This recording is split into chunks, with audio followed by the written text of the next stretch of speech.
Excellency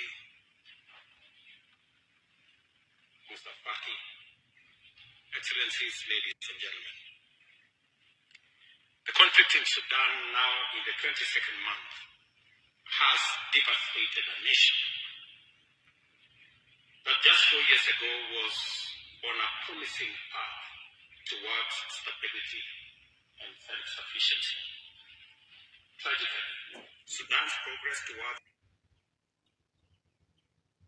food security, once exemplified by record wheat harvests and sugarcane plantations, some of which I had the occasion to visit when I served as Minister for Agriculture.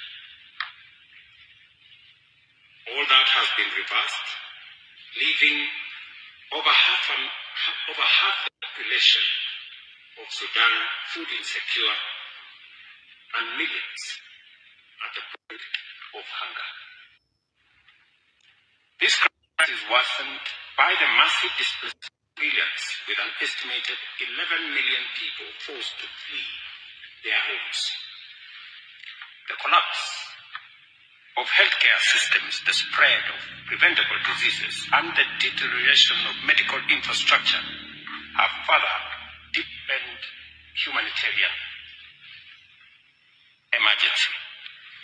The crisis' regional impact is equally severe as neighboring countries are struggling with overstretched social services due to the growing refugee crisis. This situation demands urgent regional and global intervention. Any discussion of the humanitarian crisis in Sudan must acknowledge that this is a man-made disaster. It is deeply regrettable that the dire humanitarian situation in Sudan stems from a political crisis that has escalated into prolonged and senseless armed conflict. The obstruction of humanitarian access by parties to the conflict is simply unacceptable. We call upon all involved to facilitate unrestricted access for humanitarian convoys and healthcare workers, and to allow the resumption of agricultural activity in areas under their control. Your Excellencies, our presence here today reaffirms our unwavering solidarity with the people of Sudan.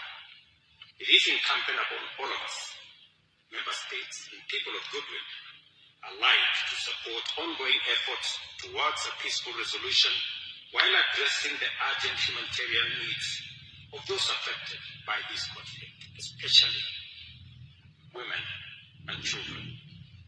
Only through collective commitment and decisive action can we help restore stability and hope for a peaceful future in Sudan.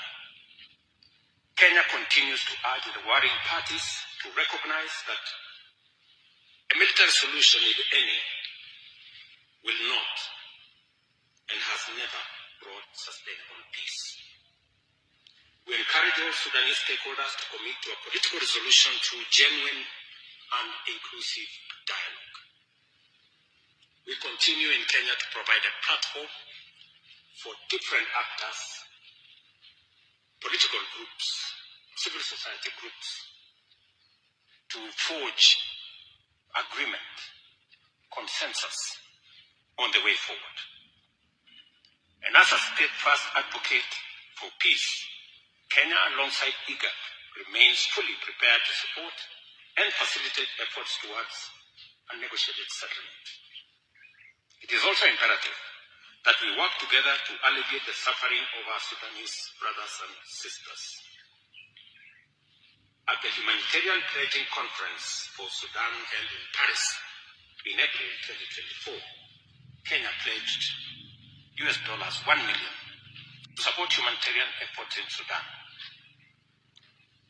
I am pleased to reaffirm that Kenya will fulfill this pledge with an additional $1 million to demonstrate our support for the Sudanese people. Finally, we urge all external actors supporting the warring parties to refrain from actions that further endanger the lives and future of the Sudanese people. As members of the African Union and the United Nations, we must uphold fundamental principles of respect for territorial integrity, national sovereignty, and good neighborliness in our pursuit for lasting peace and stability in the Sudan. I thank you for your attention.